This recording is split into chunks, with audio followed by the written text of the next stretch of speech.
Well, fuck me, I think you're right. Well, serendipity fucking dude out of you too, you bitch! Oi. How about you, fucking not?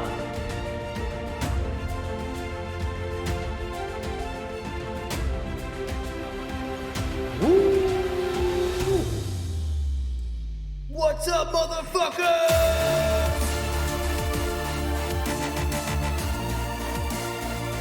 Screw that guy. I hope his whole family dies from dysentery next time he logs into the Oregon Trail.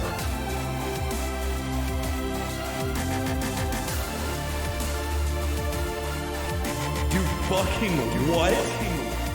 Seriously? No fucking way, dude. Get the fuck out. The world is not ready, my dude.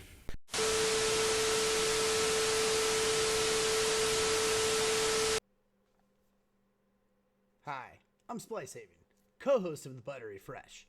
Although we have decided to stream this live for your viewing pleasure, our focus is really on the auditory experience. Therefore, when new people come into the chat, we want you to say hello. We want to know that you're there. However, don't expect a whole lot of hootenanny. Instead, look for the high sign. Secondly, if you would decide to follow our channel for the first time, welcome and thank you for being here. This is the sign you can look for to acknowledge how much we appreciate you. And lastly, if you decide to donate, give us some biddies, or subscribe to the channel, this will be the way of us showing our appreciation. Thank you. This has been a public service announcement brought to you by the Buttery Fresh. Oh, that is so awkward. What is happening? Why is that still there? Hello, everybody. What the fuck? Well, fuck me, I think... Let's just get rid of that. This is awkward. We're doing it Wow. live. Oh, okay. You fucking fixed it. We're pros. Yep. All right. There you go. Yeah. Whoa. Welcome, everybody. My name is Evo Sane, co-host of the Buttery Fresh. Alongside myself, we do have Splicehaven. What up? And our dear friend Sleepy Wookie, also co-host of the Buttery Fresh. You can call me Gilligan. He is Gilligan, yes. Well, guys, welcome. This is a podcast that three of us are doing together. It's where the party does happen. It's for all people in all ages. Don't repeat that. That's very sarcastic. Definitely drop a lot of F-bombs and bad words and all that stuff. So be forewarned going forward.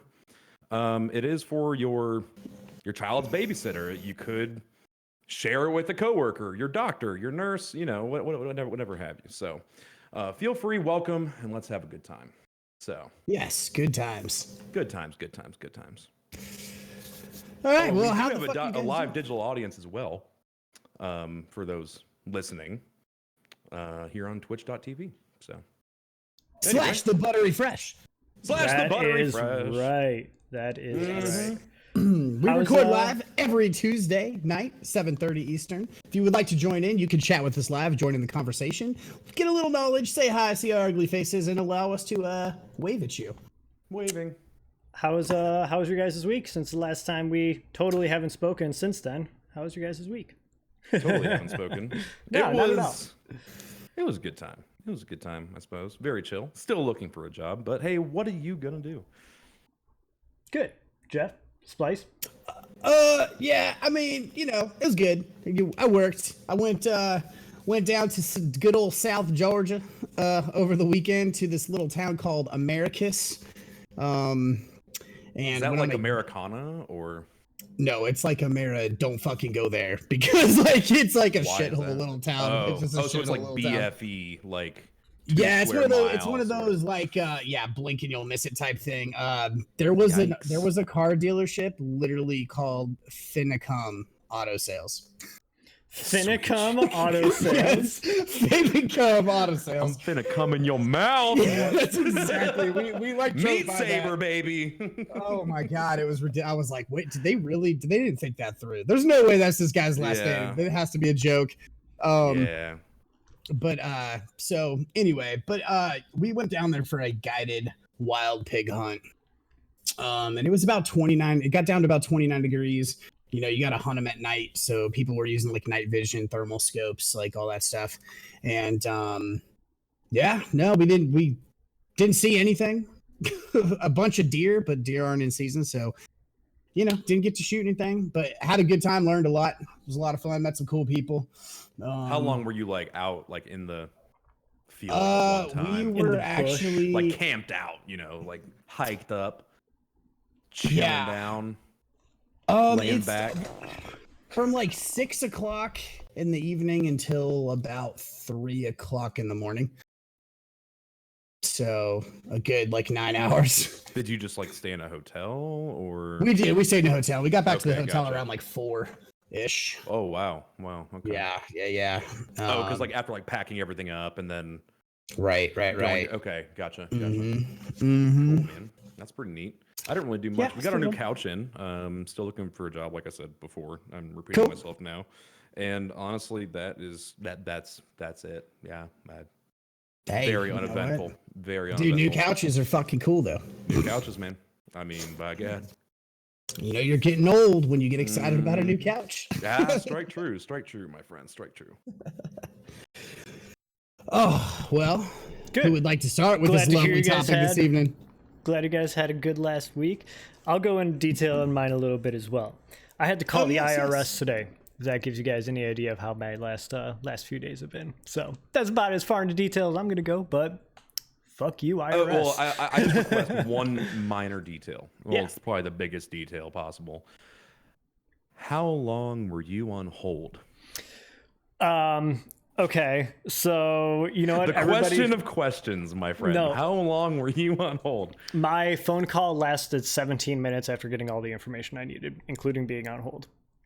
Here is the secret for you, and I actually have a note here on it, but essentially you call the IRS direct line, okay? And then you press 1 for English, and then you press 2, and then you press 3, and then you press 1, and then you put your social security number in, you verify that it is your social security number, and then you are instantly put into a queue to wait for somebody, for a real person.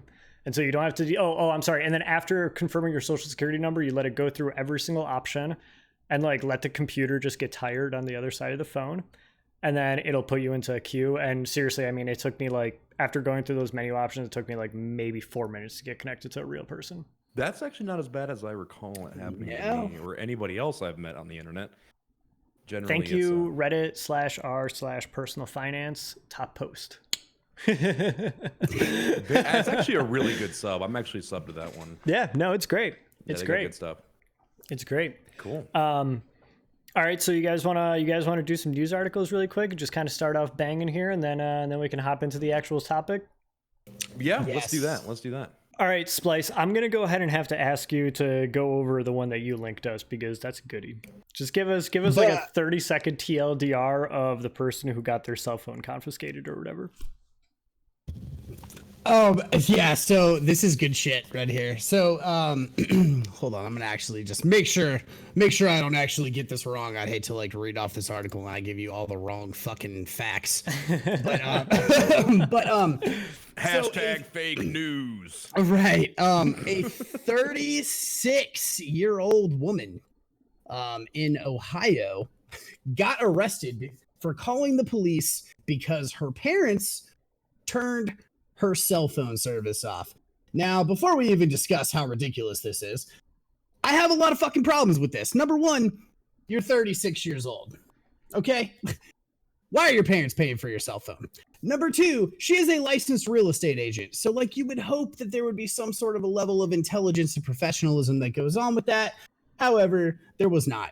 But basically, she called the police so many times, and that finally they went to arrest her because she became belligerent on the phone, insisting that her not having cell phone service was police worthy and that they needed to come and help her. So she got arrested. This is the best fucking part. She got arrested on it's like standing in the way of service or whatever, or like, disrupting service, which is a level 4 felony. So What? yes, dude. So, but She she did post out on bond. It was like a $2,500 bond, which means her bail was 25 grand to get out of jail. So yeah, there you go. So just one more example of why your life's not that bad. No matter how bad you might think it is. Could be that girl. Silver lining to everything.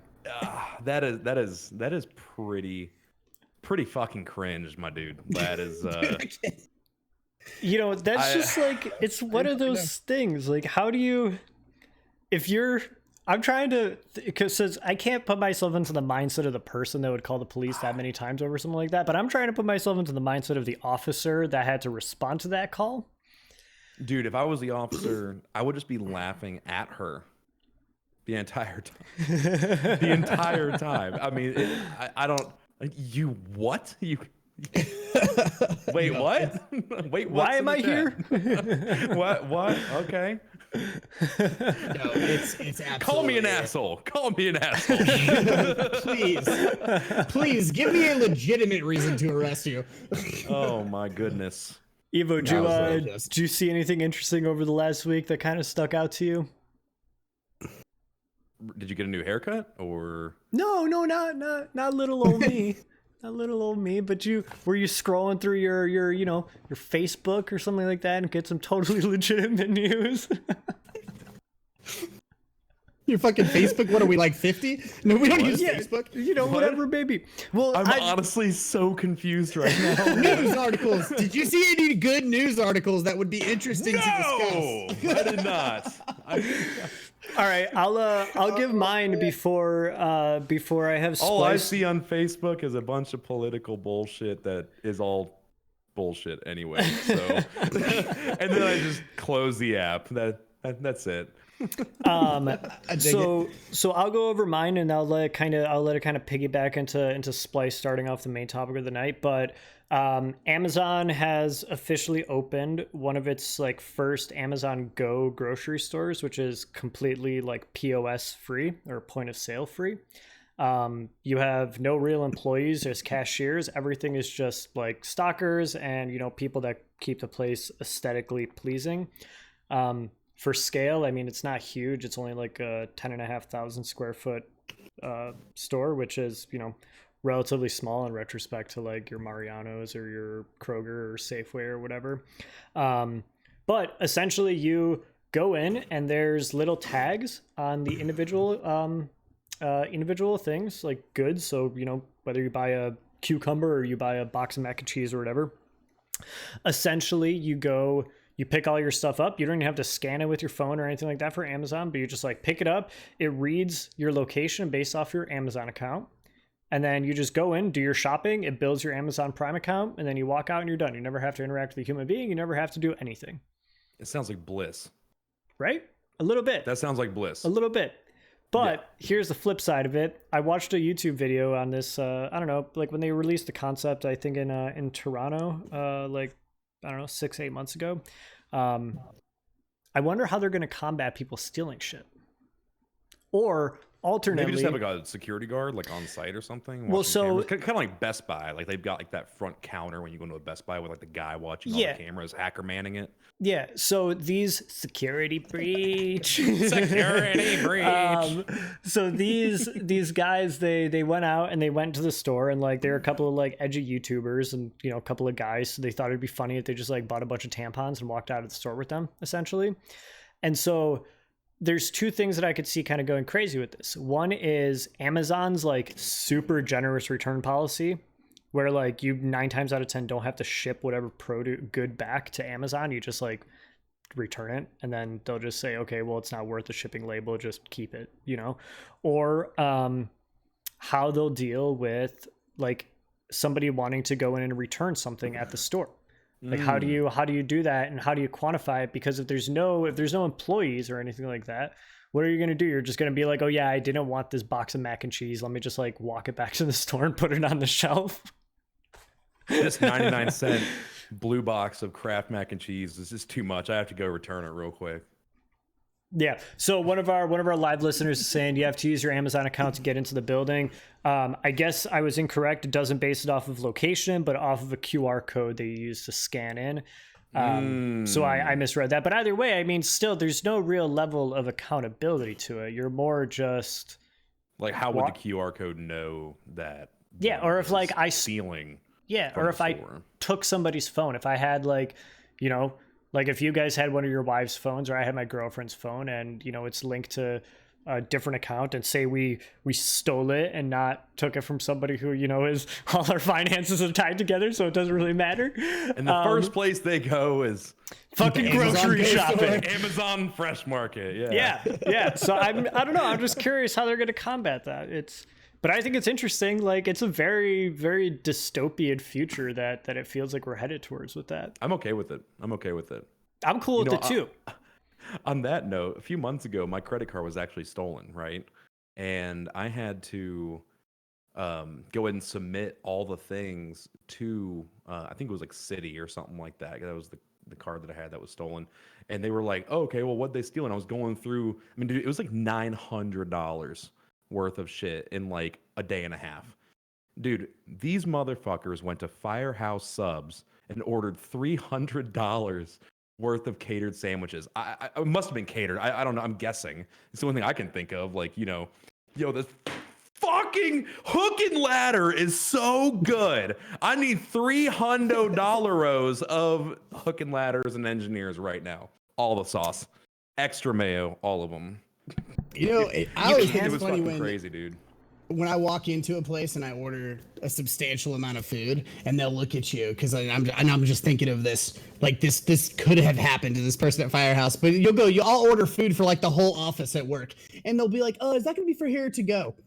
No, I'm gonna fucking sit here and I'm gonna eat fucking 9 people's worth of food right here, like right now. Like, are you kidding me? Okay, yes, sir. That'll be $98.97. Oh, okay. Is that going to be for here to go? Yeah, for here. I got it. I'm feeling a little daring today. I'm going to try to just fucking down it all.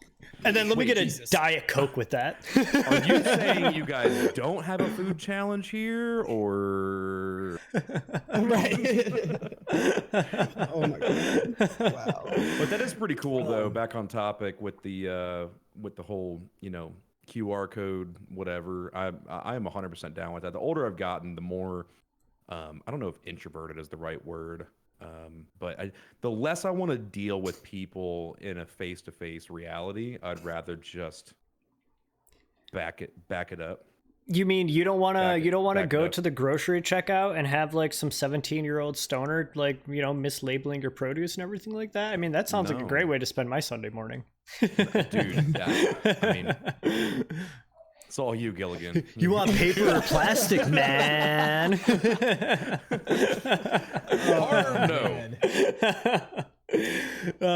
And for those of you watching for those of you listening that don't know why they're calling me Gilligan, I am currently wearing a very festive shirt with a lot of fish hooks on it. It's my fishing for sea bass shirt. Extremely attractive. Like, yeah, you know, I'd fuck you. What? Yeah. Thanks, man. I'd fuck me too. I'd give you the Meatsaber. Give me the Meatsaber. Give me the Meatsaber. Give me the Meatsaber. Oh my goodness. All right. Wow. Splice, you wanna dive right into your compilation of notes? Yeah, you wanna show us your Meatsaber? Disclaimer, I have no idea where this is gonna. Well, I know what the subject is on, but I am blind as fuck on the subject. They were like a few days ago, "Yo, so let's all read into this topic." And I'm not gonna do that. I'm not. If I said I was going to look into the topic, you could call me a liar and be accurate. I'm just not. I'll skim the first paragraph and get ADD distracted over back to Discord or find a TLDR on Reddit. No, it's yeah, exactly. But what's good about it though, like, first of all, appreciate your honesty. And second of all, I had no problem doing it. This is something that it interests me for a lot of reasons, because number one, like, I don't really know how I feel about the whole thing. And number two, I think that after reading I don't even know how many like scientific reports on the subject.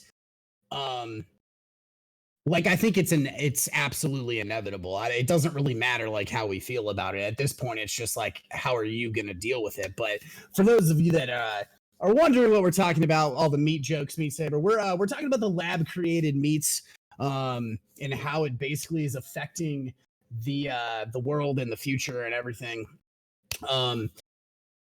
So I guess I'm not going to just go through and just read all these fucking notes because I don't really want anybody to feel like they're in school and I'm, hot for teacher or something. Thank you. But I do want to read, like, there is one thing that this is kind of going to kick it in my opinion, to really kind of spark where this is all going.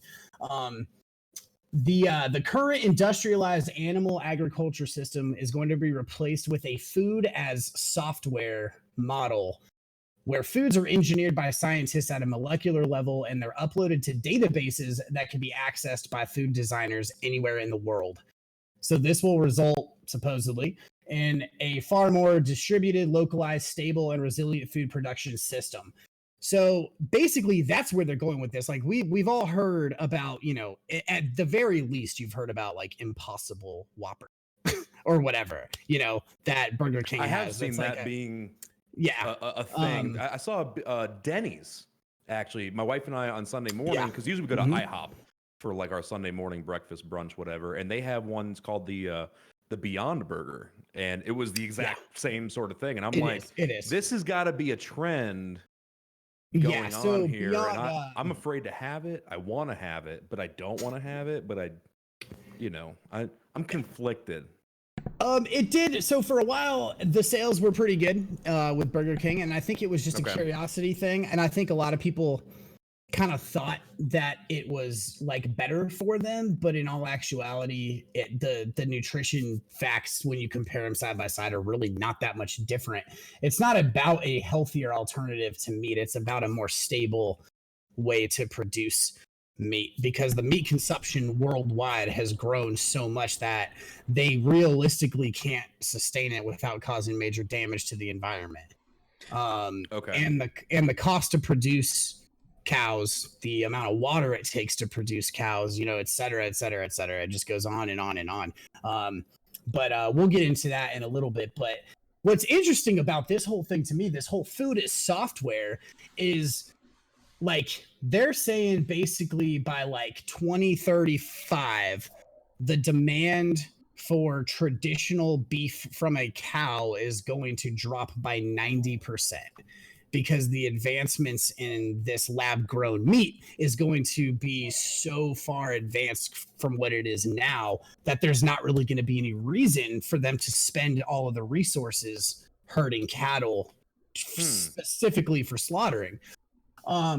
But with it being a food as software like that, then it's like how much longer before, you were talking about your air fryer the other day. Okay. Mm-hmm. Yeah. How long before you're going Also, to you're just going to have a fucking box sitting on your kitchen counter where you just go in there and you're just like, I think I'm going to grow a fucking ribeye. And you just download the recipe. And I'm down with that, honestly. And it just like just grows for into your the fucking convenience thing. and lazy factor. I mean, we're talking about Amazon QR Fresh Market. You don't even have to do that. You can just be like, hey, Siri, make me a fucking T-bone. Right. Siri, I would like some Japanese Wagyu right now. Yes. That is a future that I'm going towards. That is a future that I want. And that actually reminds me, remember Splice and I have known each other for a very, very long time. We talked about this a long time ago. Tattoos, having a machine that just boom prints it on your arm like instantly. I mean, I could see that being a possibility in the future as well. I don't know how far. I personally, but that's like a whole nother topic. But I'm just bringing it up because like back to it's the a similar future thing. Yeah, sort of thing. It's just Jetson's life, bro. That's right. all it is. And one of the live viewers, listeners, whatever you want to call them, both, it pointed out, it said you'd still need the raw materials. You can't make food from nothing. And yes, that is true. However, like I think like basically the way that they do this is they're pulling out, a sample of muscle tissue, and then they're essentially using stem cells to grow this. And there is a new startup called Mosa Meats. They're planning on having stuff available in the next 3 to 4 years, and they're claiming that a single cell sample can create around 22,000 pounds of meat. Whoa. Now, they did not Where go they into... create the meat essentially in their lab. Correct. So yes, did you find out like how... I'm sorry, go ahead. No, I was just going to say, like, you do need the raw materials, but you don't need a lot of the raw materials. Right now, it's all about how long it takes to grow and how expensive it is. Because when they first started doing this has been going on since about 2005. But nobody was really talking about it then, because to make a single hamburger patty, it was costing around $300,000 to do that. And now they can make a burger patty for about $10. So wow. So that's a lot of advancement in 15 is. years, but still. To give you a little bit of an idea of scale, okay, and this is kind of backing off of the metric set that Splice was saying, where one cell of tissue, or however you phrase it, could create up to say 22,000 pounds of meat. The average American eats like in the ballpark of 180 to 190 pounds of meat per year. Call that I'd say like a half pound per day. What's the best way of saying it? So for every 3.5 ounces of meat, you generate the equivalent of like 16 pounds of CO2 emissions. So now factor in those 22,000 pounds of meat relative to the amount of environmental impact off of just, let's call it one single meal, like a 3.5 ounce steak is very, very small. So you say you call it 7, that's 32 pounds of CO2, more or less. And these are, ballpark figures. None of us are scientists, so don't take any of this as law. But, you've got, from a 7 ounce steak, let's call it you've got your filet mignon, a 7 ounce filet.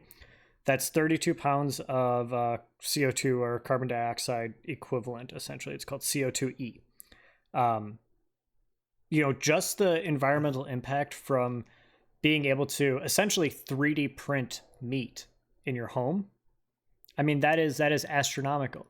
But on the flip side of the spectrum, then you've got, the economy of scale of, what happens to the people who are farming it and so on and so forth. But that is something that we can most certainly cover in another episode. I could probably see something like this becoming a bit of a series.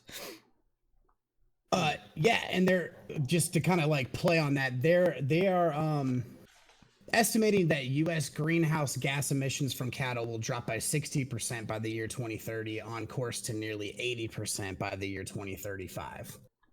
Is the reduction that they are anticipating as this progresses. So this is not like I said, I think that now this particular report, like I read the whole like research notes from this particular startup. These kind of notes that are just facts. This was more like it was like a presentation for investors. So it's basically just a breakdown of all of like the positives of it as a whole. The negatives, obviously, right now it's expensive. I mean, on a per pound basis, it's relatively expensive. But when you factor in the environmental effects and the water consumption that it takes to herd cattle, like that's a big. So it kind of balances out. But it just depends on like how people feel about it. Because at the end of the day, like, do you want to eat a burger that was grown in a petri dish? Like, I think that some people will still kind of like have issues with that. I don't know. I mean, I've eaten cow tongue. Like, I'll try it. Yeah, but that's different because that comes from a tangible thing, so on and so forth. Fucking cow tongue, dude. And also, I apologize. I don't know if my microphone is picking up the dog barking outside of my building right now, but if it is, we'll fix that in post. But so, in terms of the argument of eating a burger that is, lab grown, for instance, there's a restaurant not far from our apartment that me and a couple of friends went to a few years ago, and we tried the Impossible Burger, right? All four of us, we ordered burgers, like regular, all beef patties. And then we also ordered an Impossible Burger, which is a lab-grown burger that's drastically different than your regular, like, over-the-counter vegetarian burger that you may hear about. And I'll go into detail on that a little bit. And I'll tell you this much. It's not, you're not eating a burger. It's got the texture of a piece of beef. It's got the taste more or less of a piece of beef, but it's not a piece of beef. And so the reason that Beyond Meat is better, it's either Beyond Meat or Impossible. I don't remember which one, but it actually has heme in it, which is a derivative of hemoglobin, which is essentially what gives you like the blood and the flavor of, your beef. And then other animal products. That's what you're tasting. As fucked up as it sounds, like, it's good because you're getting that like sweet, supple life nectar. Wow. Damn, there you go. That's a good way to put it. But that's the reality of the situation. And so, you can go like, my girlfriend and I have tossed around. My girlfriend was a vegetarian for a very long time until I came around, which I will, sorry, love. I'm just gonna own it, man. Yeah, no, I mean, it's absolutely my fault. We went out for a night of drinking, and then when we were driving home the next day, she said she wanted some chicken nuggets, and it made me the happiest man in a long time. So I bought her some chicken nuggets, and it's all been just downhill from there. But essentially, the like, nugs, man. The nugs will get you, man. The nugs will get you. Will get you for sure. But essentially, the big thing about it is, like, if you go to, your regular grocery store and you take out, let's call it the equivalent of like a frozen pack of beef patties, you go and you get a frozen pack of vegan burgers. And, I'm not going with turkey burgers. I'm not going with like, tofu burgers, but whatever the equivalent is, it's going to taste dramatically different than the burger, like the Impossible or Beyond Burger, which has heme in it, because of that flavor. And I will tell you that if you gave me a Beyond Meat burger, you said, hey, here's a burger, I'm fairly certain that you could fool me.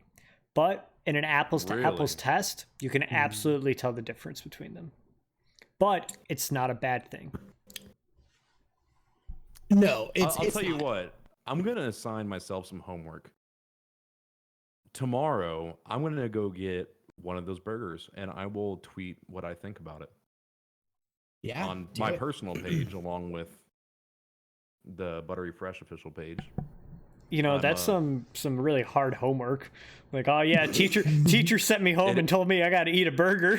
It is hard. I have to leave the house. I mean, fair enough. I have to go see someone face to face. Fuck me. Uber Eats. Yeah, I could do that. Yeah, actually, Postmates. I have the $100 delivery credit. I could just do that. There you go. Win-win. But the Impossible Whopper, yeah, it's like you said. I think if you ate them side by side, you could tell the difference. But if you gave it to somebody, I mean, that's what their kind of whole thing is. They're just doing these commercials where they're disguising it as a real one, and people are eating it, and they're like, oh man, this after they like reveal that it's really an Impossible Whopper, they're like, oh, I'm a damn fool, like this tastes just like the burger, blah blah blah. And but I think side by side you could tell a difference, but like at the end of the day, like once it gets to this point where everything is kind of flipped and you're seeing more lab created meat than you are from traditional agriculture, that's when you're really going to see the whole like flip, because then people aren't going to really know the difference as much anymore, because everybody's just going to be eating the lab grown meat to begin with. So it's, that's kind of where it's going. And I have a really, I don't know, kind of a different perspective on it, because like I'm trying to work towards a lifestyle where I'm providing my own meat and really my own food. I mean, we're like planning on converting our entire backyard to like a garden and growing our own vegetables, and in addition to hunting our own meat. And part of my reasoning behind it was because, I wanted to know where my food was coming from.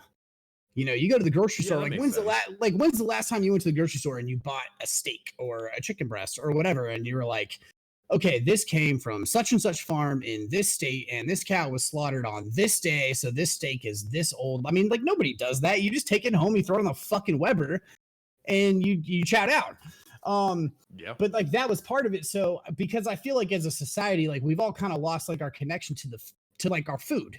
Like no, it just appears now. Like it's just so convenient to go to the grocery store and just get whatever you want that like nobody really knows what they're eating anymore. They think they do, but you only know what they want you to know and what they tell you.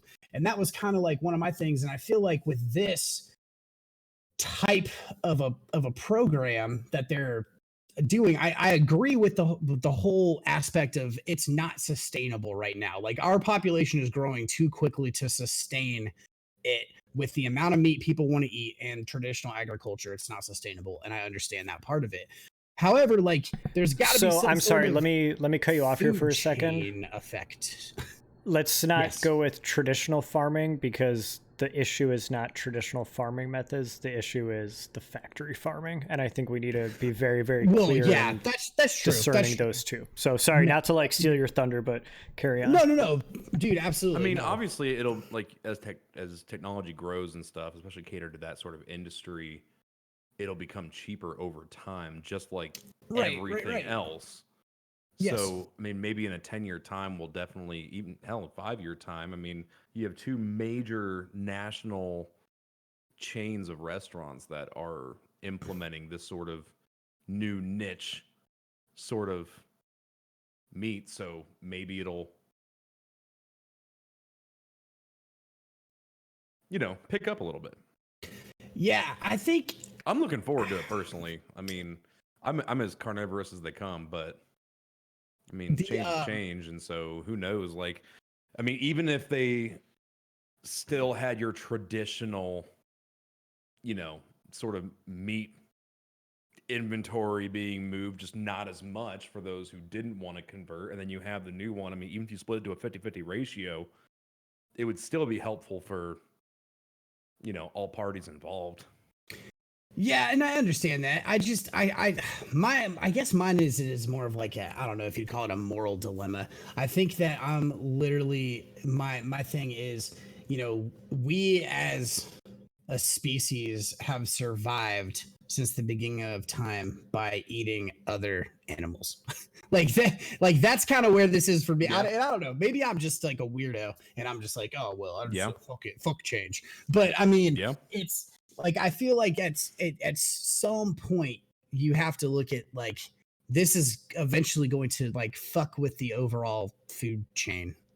Does that make sense? I mean, I don't know. Maybe that doesn't make sense to you guys, but that's just kind of how I feel about I think that if it happened a little over time, I mean, obviously any kind of drastic industry change like that is going to, kind of affect the food chain, I would imagine. But if you don't do it as drastic and immediate, like, boom, here's the change, 6 months, here you go. Like, if it's over a decade or two, obviously it's numbers that would have to be tracked and then evaluated and see what happened here and there and where and, this and that. But I think that if it happened over long term, that gives time for adjustment.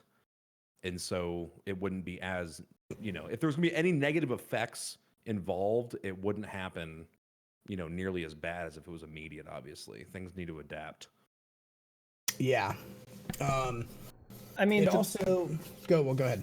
the big thing about it is removing the human element from it. All of this stuff is really easy to say and talk about and implement. It really is. Like, the infrastructure can support it 100%. The problem is going to be convincing people that they don't need to eat an actual animal product, that they're able to get their meat from a sustainable source, or even like, getting, even if you're not eating like only lab created meat, but only getting meat from sustainable sources, or, there being a specific premium that you have to pay for that. I mean, even like right now, when we go grocery shopping, and we'll talk about this a little bit more later, like, I'm not the guy that'll go out and go hunting and, kill, dress, and clean my own meat. Like, I've tried it and I know it's not for me. Like, I know that personally I am not capable of doing that. But on the flip side of that spectrum, like when we go grocery shopping, we'll pay an extra few dollars to make sure that our meat is coming from sustainable and ethical sources. Like, we only buy cage-free eggs. We only buy, like our meat, the meat section in our grocery stores, like they only get their meat from like sustainable sources. Free that good free range non-GMO beef. And then even like there's a butchery that I used to go to, and it kind of goes off of what Splice was saying earlier, where like you actually knew like the animal that it was. Like it, you could see like, oh, this animal was X amount of years old, it lived in this area, it ate this kind of grass, and so on and so forth. And it gives you, it might just be a psychological thing. It might just be that, I'm giving myself the warm and fuzzies because I'm not supporting a cow living in a, 3x5 square. But right.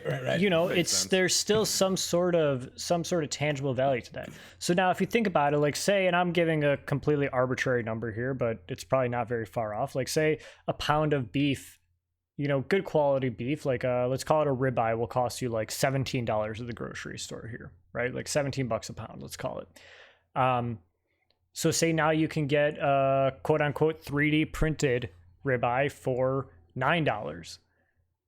Or you can pay $20 for an actual one from a cow.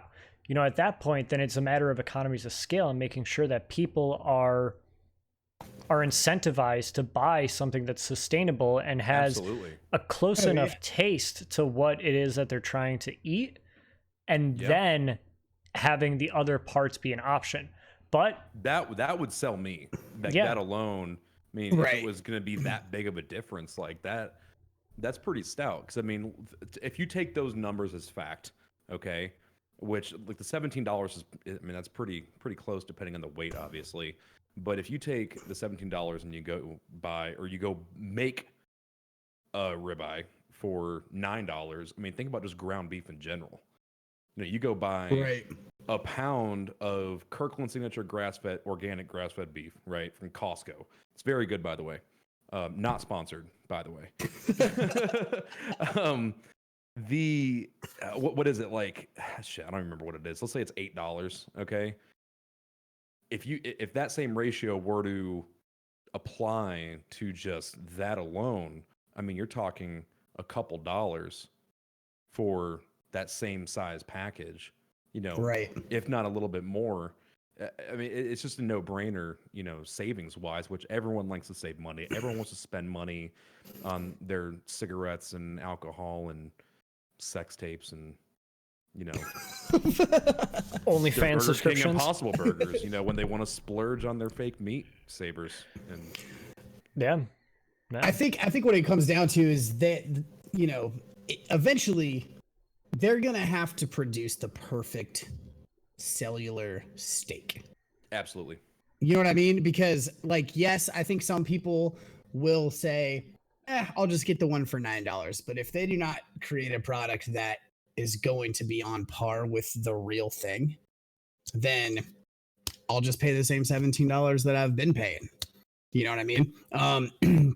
But if they are able to do that, then it's going to inevitably ensure that like our relationship with meat in general, the way we feel about it, the way we think about it or whatever, is going to change on like a global scale.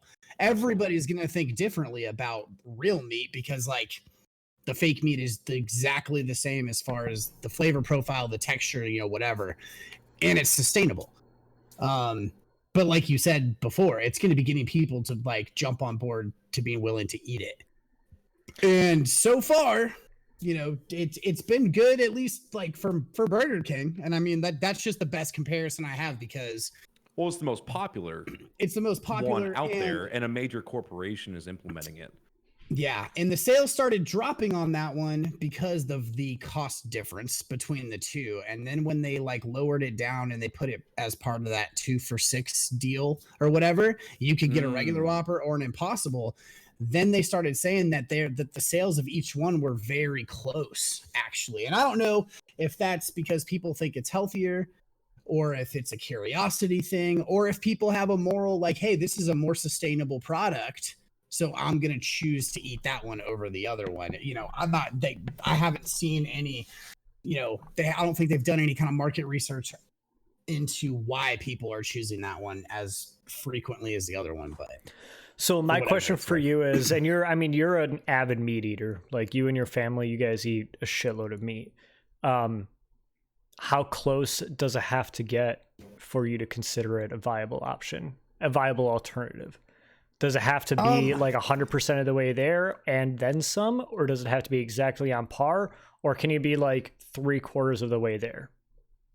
I personally, when it comes to ground meat, I don't think it's got to be that close, because think about when you eat a taco. Yeah, from Taco Bell. You know, I'm talking a ribeye. Yeah, a ribeye would have to be pretty damn close, in my opinion.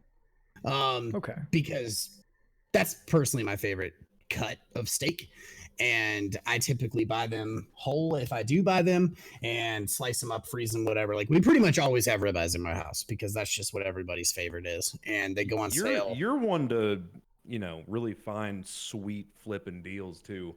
Yeah, yeah. Like, when they go on, you're a deal hunter, man. It's honestly chosen pretty ones impressive. in the house. Chosen ones, man. That's it. But no, it goes on sale pretty frequently by us, where they'll sell like a half ribeye for like $6.99 a pound. You just got to buy the whole thing. But for, you know, $40-$50, you get 10 good thick like ribeye steaks. So like you can't really beat that, in my opinion.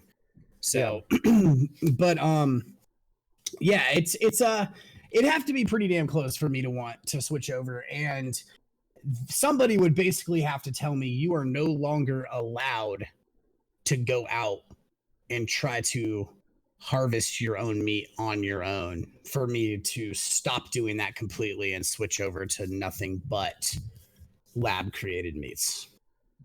Somebody would have to tell me I'm like not allowed to do that. Yeah. Now, But one of our viewers, real quick,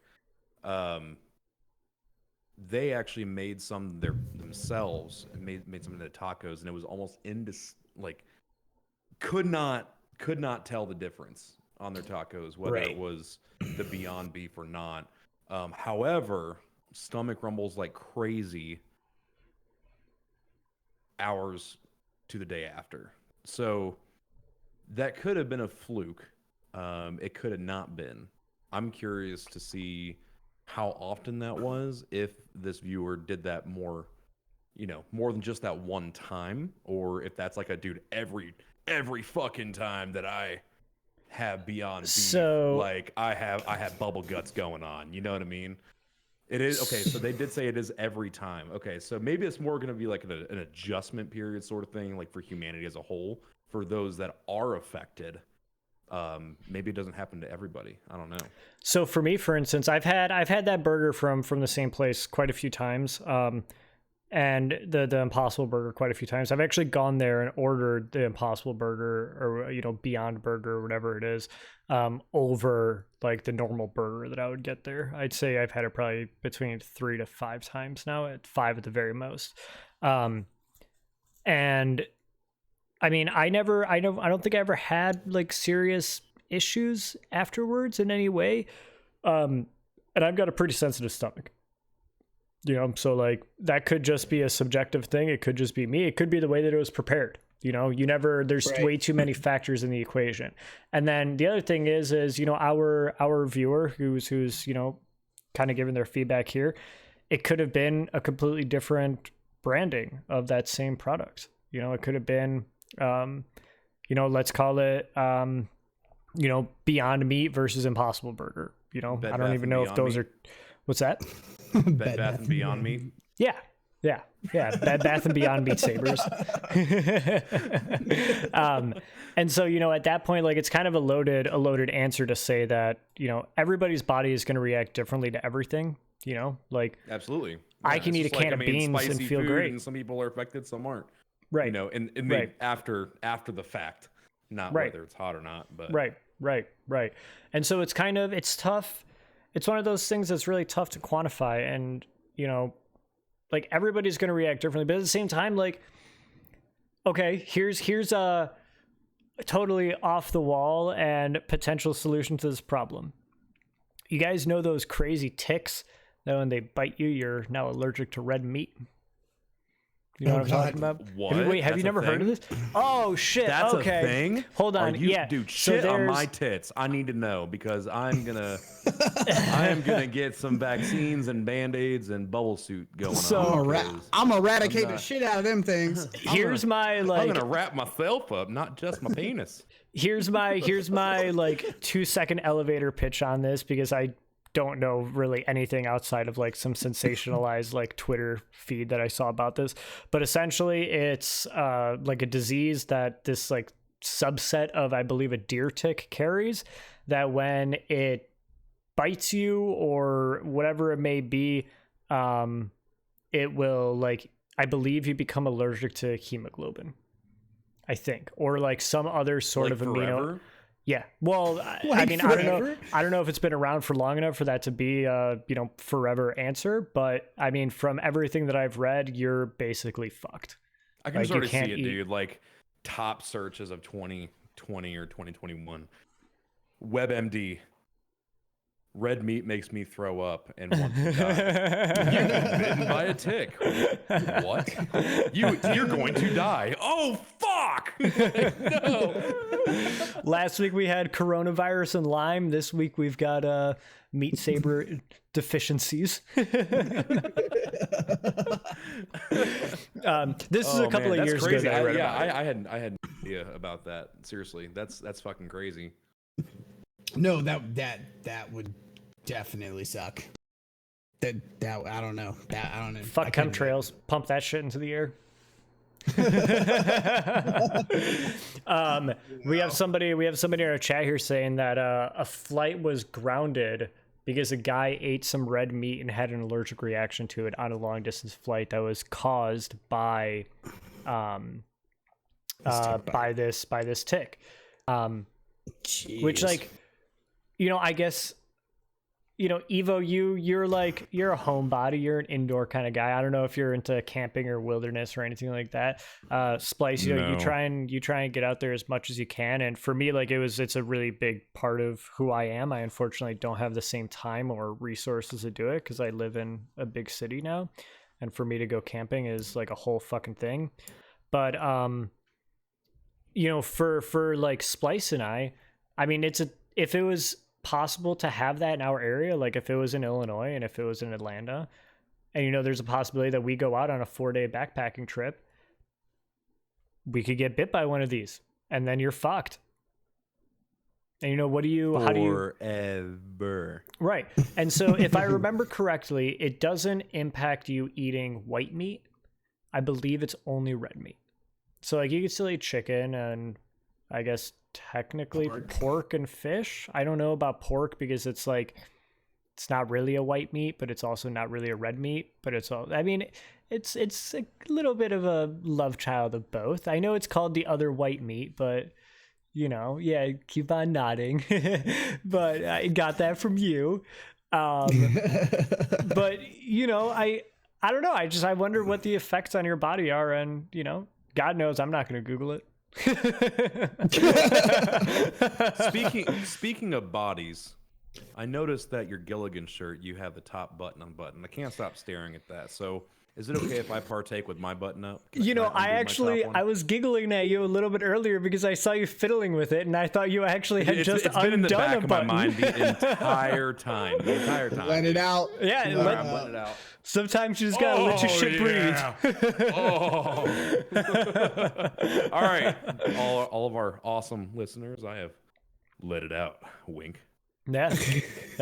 By the end of this episode, we're gonna be a couple more buttons deep. So make sure you Dude, come to on that note- twitch.tv/Buttery Fresh.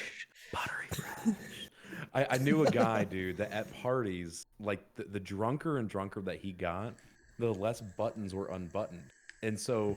Oh, that's you. You're the guy. That's You're me. the guy. I'm that fucking guy. I met you at a party back in fucking 08. I'm dude. that guy.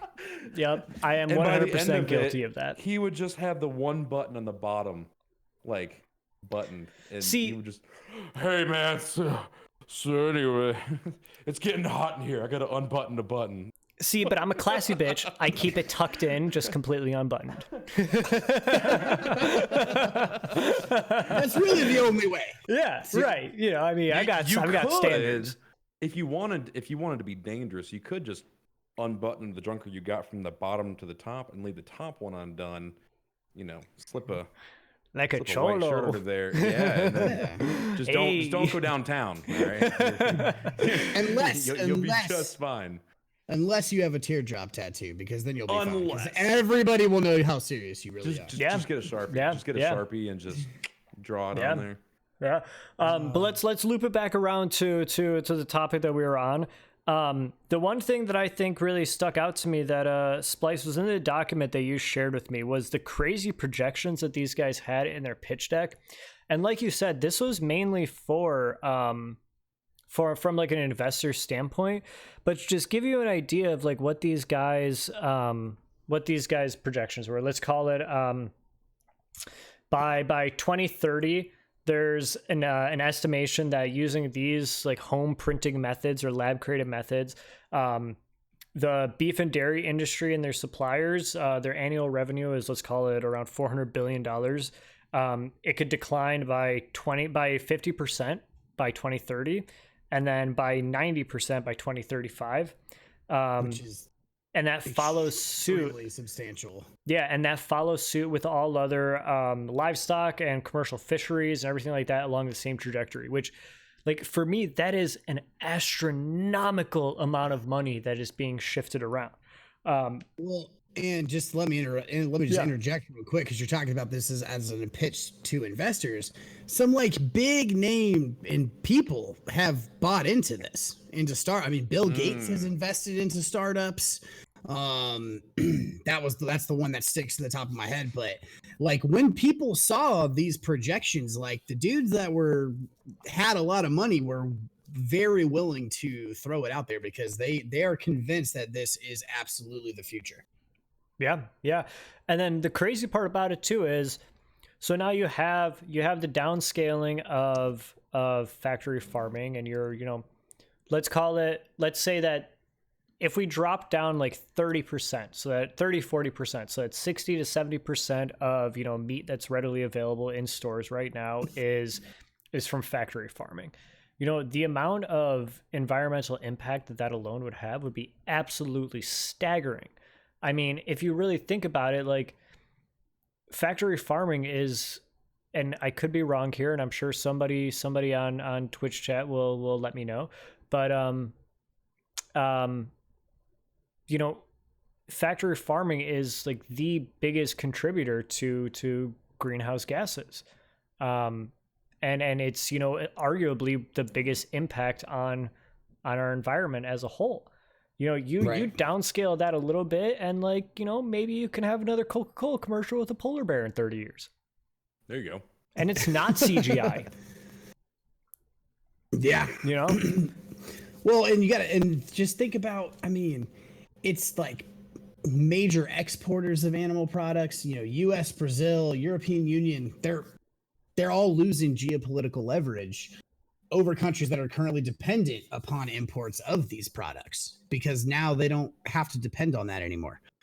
Right. So, because now they're just growing their meat in labs. I mean, it's not all going to happen overnight. It's not like we're going to wake up one day and everything's going to be like just fucking crazy. But, it is shifting. And what blows my mind the most about it is nobody really knows. Like, everybody knows that it's a thing. Everyone knows Burger King has, in all of these major fast food chains, have lab grown meat alternative options. But nobody really knows how big it really is and how impactful it is going to be in the next 10 to 15 years. Because in traditionally, people don't give a fuck, because it's 10 to 15 years down the line. People aren't thinking ahead like that. But I can't believe how few people actually know about it, as far as on the scale that it's actually going down. Yeah, absolutely. I mean, it's it's one of those things where I don't want to go so far and like whip out the tinfoil hat and call it a, conspiracy in any way, but it's more just like people living within their bubble. And then, you've got your preconceived notions of, like say, you're a strict omnivore, and you hear your jokes about like your vegan friends and stuff like that being like, oh, there's Splice, he fucking made it 7 minutes into a conversation before saying he was a vegan that does CrossFit. You get these little shifts, and you maybe, a lot of people are not comfortable stepping outside of their own bubble. And so now you've got, two groups of people butting heads on arguably what doesn't impact their day-to-day life, but will impact the lives of their children and their grandchildren and so on and so forth. And so, maybe we don't take the Elon Musk approach and burn this bitch to the ground and go somewhere else and try it from scratch. Maybe we do the right thing and we look out for our fellow man, and we, treat, I don't want to get onto the moral side of things, but treat a cow in a pasture the same way you would the dog that's sitting on your couch. Like you wouldn't eat it unless you had to. Well, right. It's not applicable to everybody, but it's just kind of the way that it is. Like there's cultures where they celebrate eating dog meat. And like if that's part of your culture, sure, whatever. But I'm just also talking cultures that celebrate their dogs in general. Right. And so, it's just, like it's hard. Cinco de Mayo for dogs. Yeah. And so, it's hard. I'd be down for that party. Yeah. We celebrate our dog's birthday. We got her a little cake. It's fucking cute. Did she eat it? Yeah, she did. It took her a long time, but she did. So fucking cute. Yeah, no, it came in slices. I think we got her from like BarkBox or Chewy or something like that. Nice. Yeah, no, she not a sponsor, but should be. Not a sponsor. But she just like, nibbled on it over the course of a few weeks. We gave her a slice here and there, and she loved it. But, like it's hard to have a conversation about this from a strictly like scientific perspective and, an environmental perspective without also weighing in on the morality issue, which is something that a lot of people have a really hard time separating, because, it's not about making yourself feel good. Because, arguably, like, I know people who have done strictly meat diets where, they literally just eat red meat for a month. And they say they feel great. I know people who have gone straight from eating a ton of meat to going vegan, and they say they feel great. And so, everybody's body is physically going to react to these changes very, very differently. But it doesn't matter, because, the impact on your body is so small relative to the grand scheme of like the lifetime of the planet. And that's what it's all about, in my opinion. That's the way I look at it.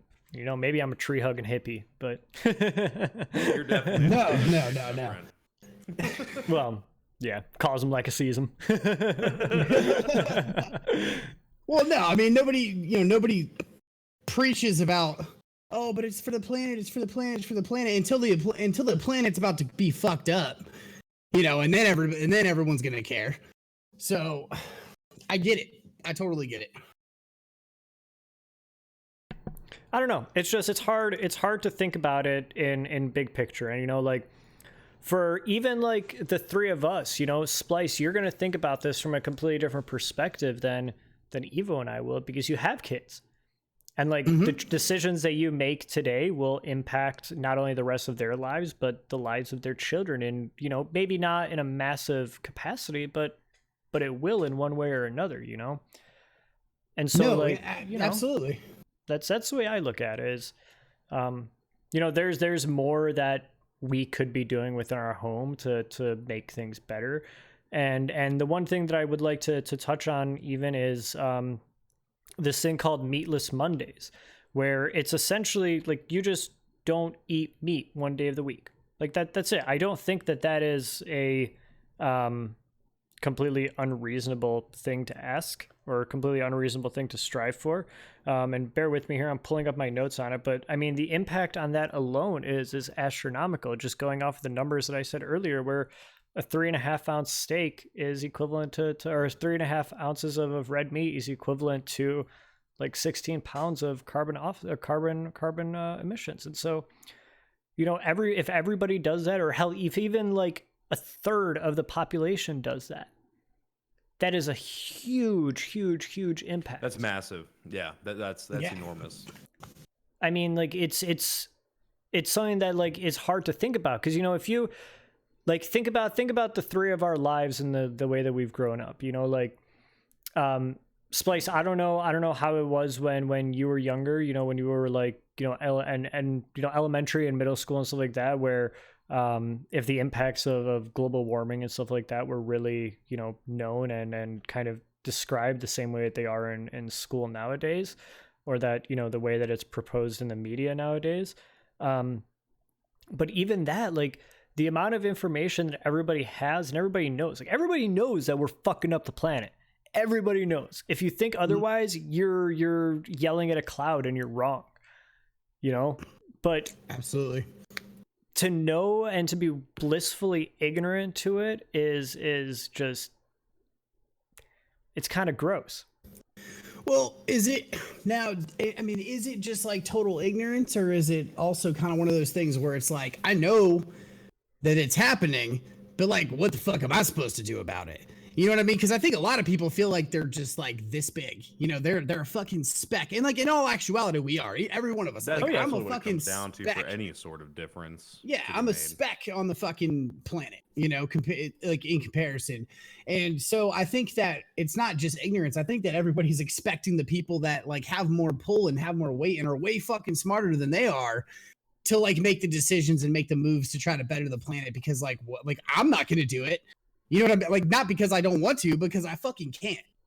And I think that, you know, a lot of people probably feel that way too. It's not just, you know, an ignorance. I think that, you know, people know, and I bet you there's a lot of people out there that would want to do something else or want to do something to help. Maybe they would at least say that so they sound like they're a good person. But like, where do you even start as like an average American who, you know, records a podcast and plays video games and goes to the office every day and takes care of your kids? Like, what do you actually do to like make any kind of a difference? I mean, here's the whole thing, and it's not about you as an individual not being able to make a difference. It's about you as an individual being able to make a difference without it impacting your life in a way that would make it slightly inconvenient. Because that's what it comes down to, is like, we're not talking rocket science. You know, we're talking about something that would be a slight lifestyle change for you that might take you an extra 10 minutes to get to the office if you're talking about carpooling. It might take you an extra 30 minutes to make dinner, because now instead of just like throwing a steak on the Weber, you have to, you know, do something else. You have to, you know, season some other protein source and do it that way, you know, or whatever it may be. I can't really go too deep to detail on that, because I also eat meat 7 days a week. So I can't say anything about it. But I mean, we were talking about it earlier today, and how, you know, I would absolutely love to be able to like have some sort of positive impact and say, even cut out meat like 1 day a week out of my life, or like one day potentially even go like to being, I was a vegetarian for a little while when I was younger, maybe going back to something like that. But I just have such a hard time envisioning how it would work. Like, we talked about it a year ago, and I was like, yeah, let's fucking do this. And we went to the grocery store and got a bunch of chicken. You know what I mean? Yeah. And so, like, how do you... I couldn't imagine giving it up. Well, it's because it's drilled into your brain in elementary school. When you first start learning about the food pyramid, it's like a balanced meal. Hey, welcome to first grade, and this is the food pyramid.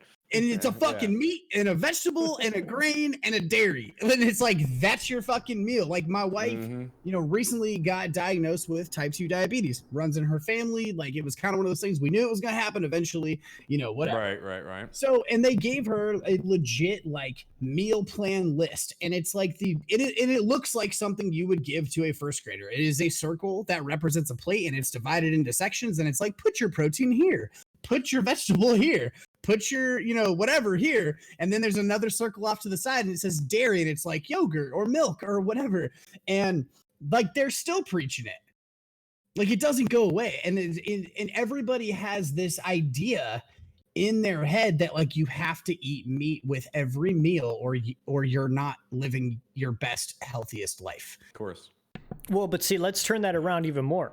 How many adults can you actually like? And I'm saying realistically, like, how many adults do you guys know they can go up to and be like, "Hey, what does a healthy meal look like?" Like what they actually eat, No, or no, what like, they know if it's supposed you- to look like. No, If no, someone were like to come up to you and be like, "Hey, so what's your idea of a healthy meal?" right. Because I can honestly say that I probably like 60 to 75% of the adults that I know cannot give me like a sufficient breakdown of how to like compose a healthy meal. And I'm not saying like here's the answer. People make a lot of fucking money planning meals for other people. Yeah, they do. That's actually like a profession. Right. But Dietitian. eat whatever the fuck you want. You can have a bunch of Hostess cakes if you want. Just go to the gym. yeah. Eat whatever Yeah. you want, and then just go work out or something. But Yeah. Yeah, that's true. Now we've got a counterpoint here that says don't take that for serious. Please don't go eat. I feel bad. I'm like thinking I'm gonna kill a motherfucker by saying that on the air. Let's Next week, not. someone's gonna come in and they're just gonna be like, "Oh well, that's the stuff, Hostess," and now I feel like shit. Thank you, Evo. Not a sponsor. Time. Not a Not sponsor, by the way. Yet. so we've got oh god. I think I'd rather have no, I was gonna say I think I'd rather have Nestle as a sponsor before Hostess, but no. Actually Nestle probably owns Hostess. So fuck them both. And you know who owns Nestle? Coca-Cola Disney. probably? Disney? Well, guess I can't watch That's season also 2. a true story that I made up, by the way. Guess I I'm just saying because they Disney buy owns everything. everything. Okay? Yeah, they're taking Aha, over fuck everything. you. Oh, fuck you!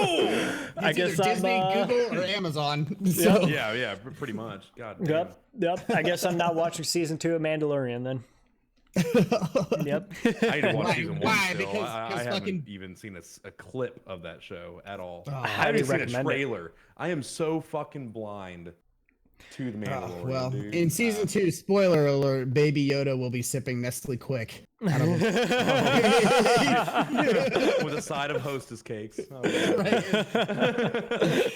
and it'll be the biggest marketing campaign of all time. Yeah.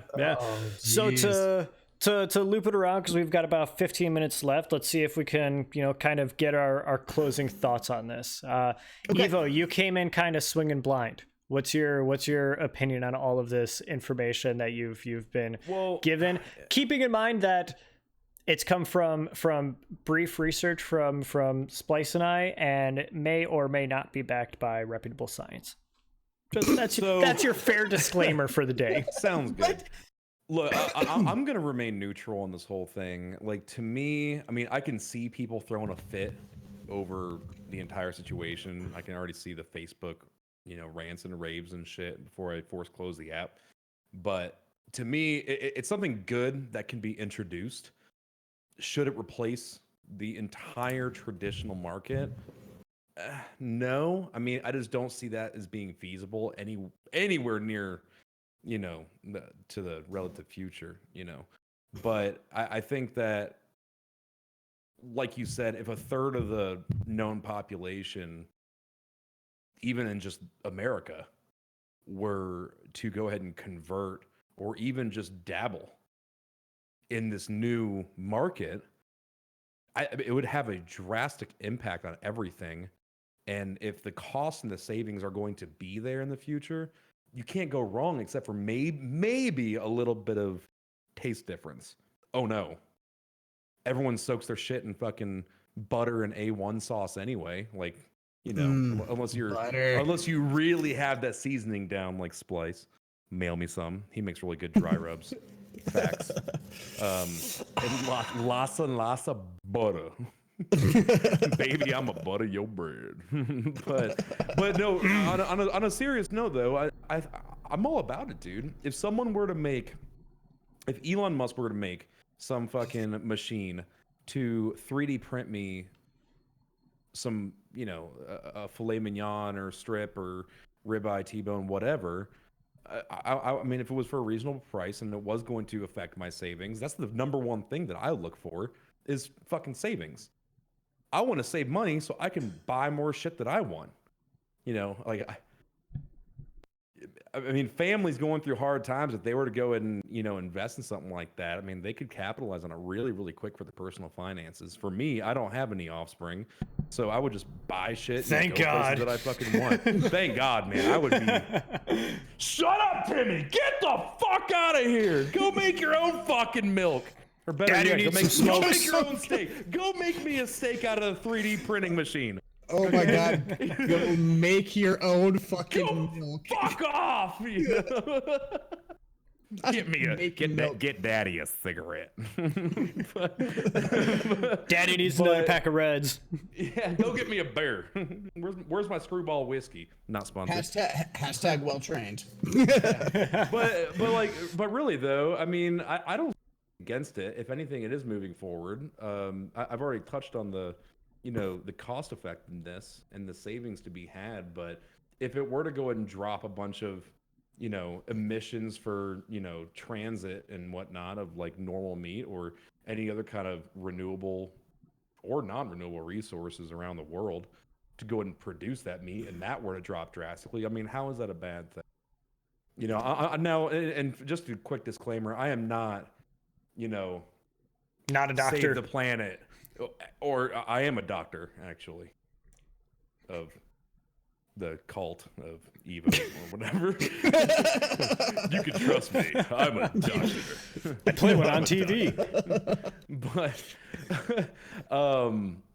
But you can't go wrong with it, and people are gonna throw a fit, just like they do everything fucking else, and it's gonna be like a fake news spread around. But I mean, even if 300,000 people in the population were to do it, I mean, that would dent something statistically. You know, you can't go wrong with it. Obviously, unless it's going to give you like stomach cancer or something, you know, from like the machine. I don't fucking know. You know, any kind of health drawbacks on that note. I mean, that could obviously be terrible, but So I mean, if they were to get that shit straightened up, and you know, it was a 100% safe thing to do for the long term, why not? Why? So I'll ask you- Can someone give me a fucking reason why 100% it's a terrible idea? Because I promise you it wouldn't exist based on what we know today. I'll ask you the same question I asked Splice: is how close would I have to be for you to consider converting? Like how close would a fillet? Well, for you to choose. So for you to choose the lab created, fully sustainable product versus something that came from a butcher, how close would, say, a fillet have to be for you to purchase one over the other? Like, if I were to put it in like a percentage aspect, I'm talking apples to apples. Apples to apples. I mean, Spot if on. it was somewhat close, I mean, if it was like 8 out of 10 of identical consistency taste, I mean, I would jump on it. I wouldn't ever foresee myself, based on what I know now, I wouldn't be a 100% convert unless it was spot the fuck on. But like I said, I mean, and Splice knows, I'm a condiment guy, dude. Like, unless it's like that perfect, we went to Japan, had some Japanese Wagyu. It was fucking $55 for a very small amount, but goddamn, if that wasn't the best fucking steak I've ever had in my life, you know, I don't need condiments for that. They did give me wasabi with it though, and that was outstanding. Wasabi with steak is fucking that is legit. good. Like, holy crap, dude. But I mean, I would not be one to just fully convert unless it was damn close and the savings were there. For a specific like percentage or whatever, I don't mean 80% of the way there, like texture flavor wise overall. Okay. If the savings were there where a ribeye was $17 at the store, and then it were to go ahead and drop down, and you know, you could go and buy it like Beyond ribeye steaks at grocery stores for $7-8.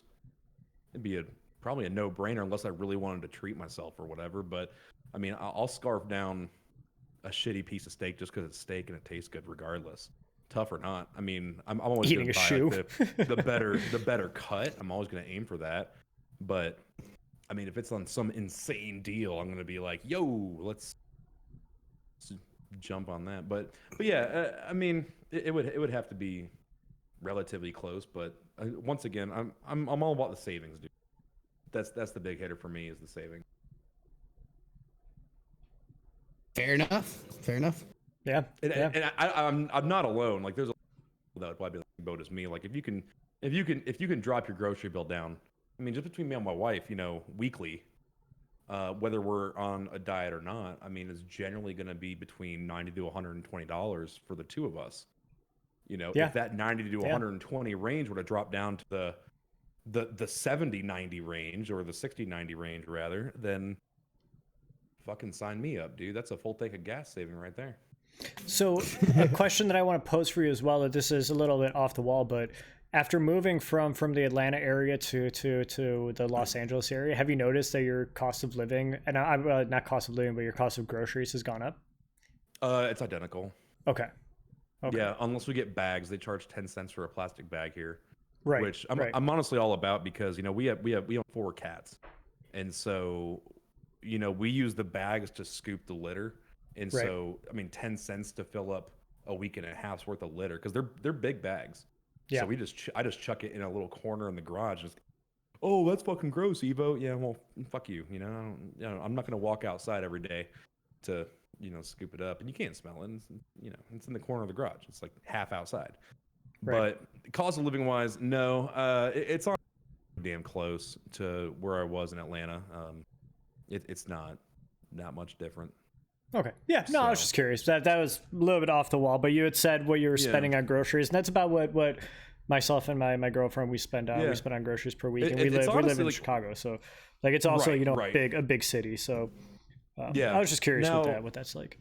Like gas out here, it's about the same, but the octane levels are a little bit is one step down.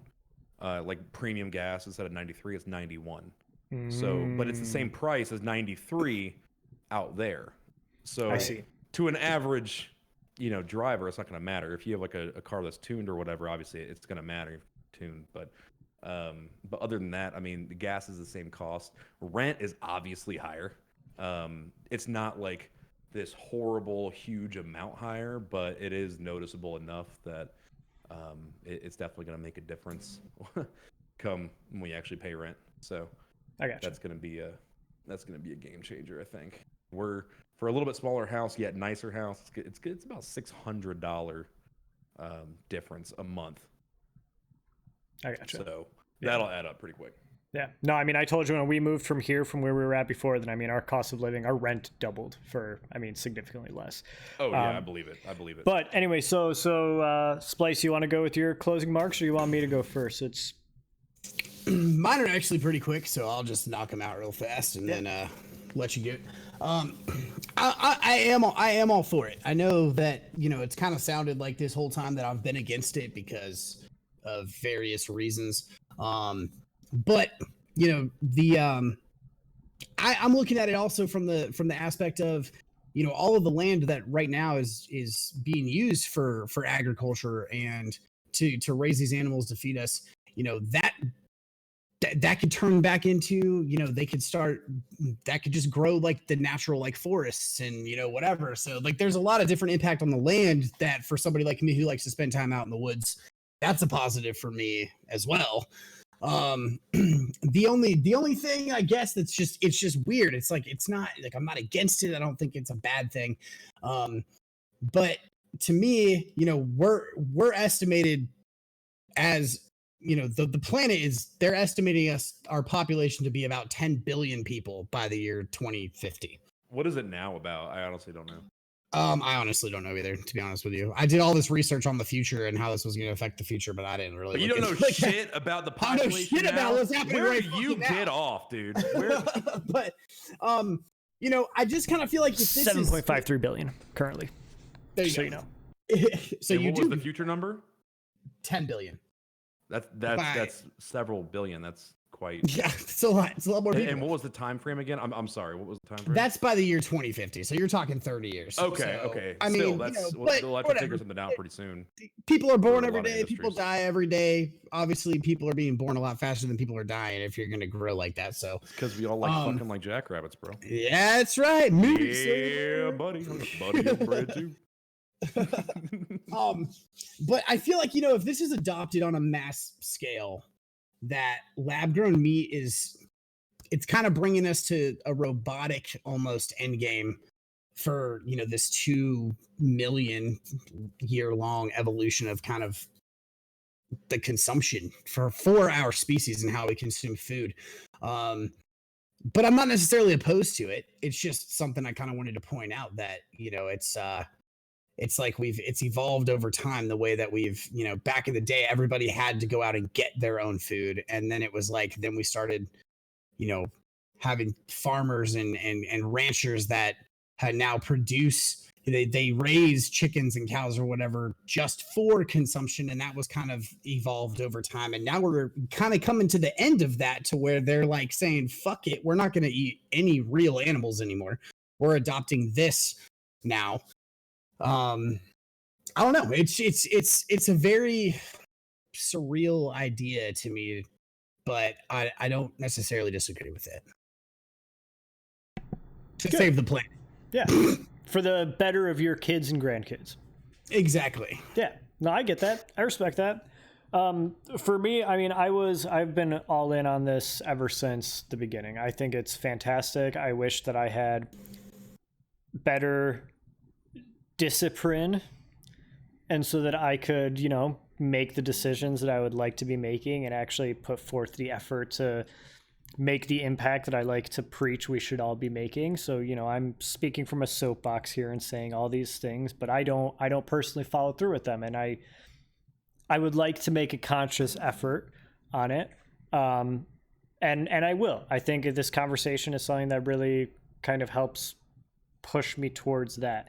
In terms of would I eat a 3D printed burger? Absolutely. Having eaten Impossible Burgers and all this other stuff. I never had the Impossible Whopper, but I've had those burgers that I spoke about earlier.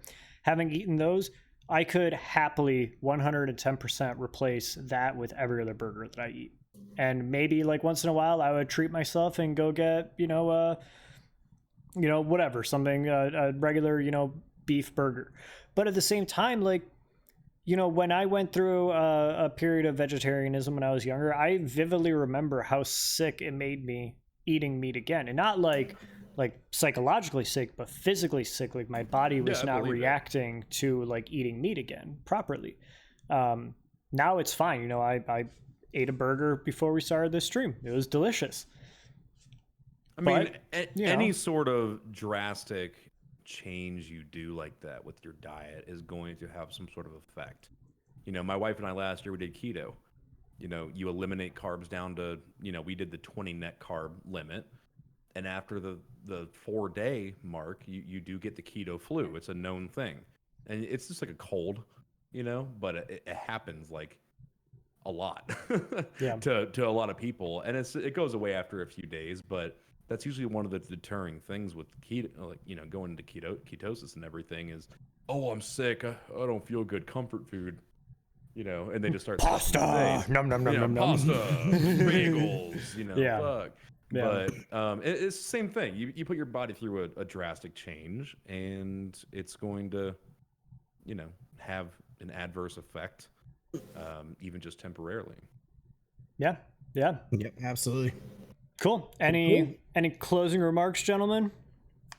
No, I think we covered it. Covered it.